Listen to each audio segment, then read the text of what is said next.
ભક્તિ અને જ્ઞાનમાં શું ફરક છે?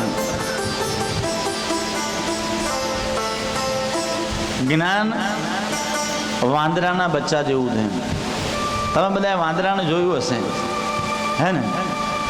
વાંદરાની માતા વાંદરાના બચ્ચાને જ્યારે તેડે ને, છાતીએ લગાવે ને, પછી એક ઝાડ ઉપરથી બીજા ઝાડ ઉપર કૂદે ને, પકડી કોણ રાખે ખબર છે તમને? પકડી કોણ રાખે? બચ્ચું પકડે કે માતા પકડે?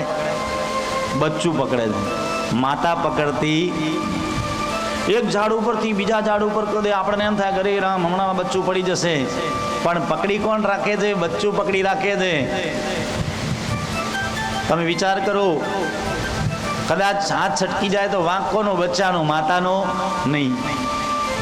જ્ઞાન માર્ગ એ વાંદરાના બચ્ચા જેવું છે, કારણ કે એમાં બચ્ચાની જવાબદારી રહે. જ્ઞાની માણસે હંમેશા ધ્યાન રાખવું પડે. ઘણા બધા જ્ઞાન મેળવ્યા પછી થોડો રસ્તો ભટકી ગયા તો ગયું પાણીમાં. અને ભક્તિ એ બિલાડીના બચ્ચા જેવું છે.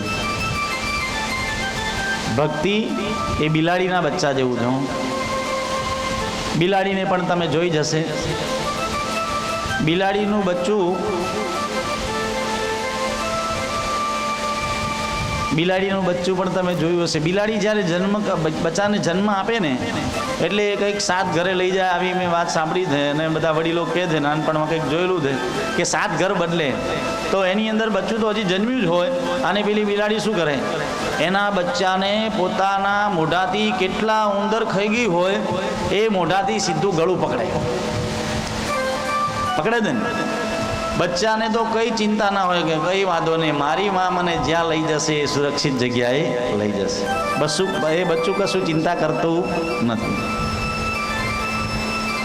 એ બચ્ચું કશી ચિંતા કરતું નથી. એમ ભક્તિ માર્ગ તો ભગવાનના શરણે થઈ જવાની વાત છે. હું ભગવાનના થઈ ગયા એટલે ભગવાનને જ્યાં લઈ જવા લઈ જાય. હું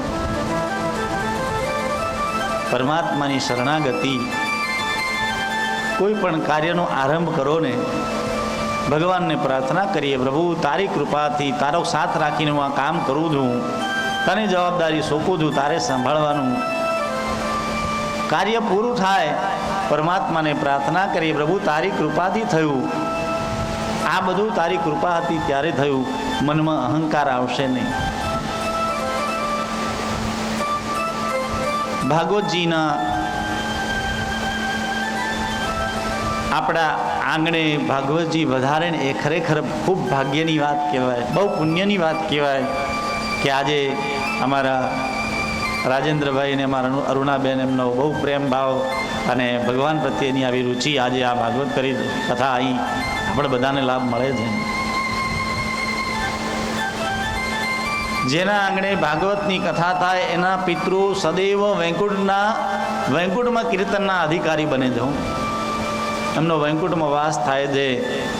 આ શાસ્ત્રીય અને ઋષિઓની અનુભવેલી વાત છે.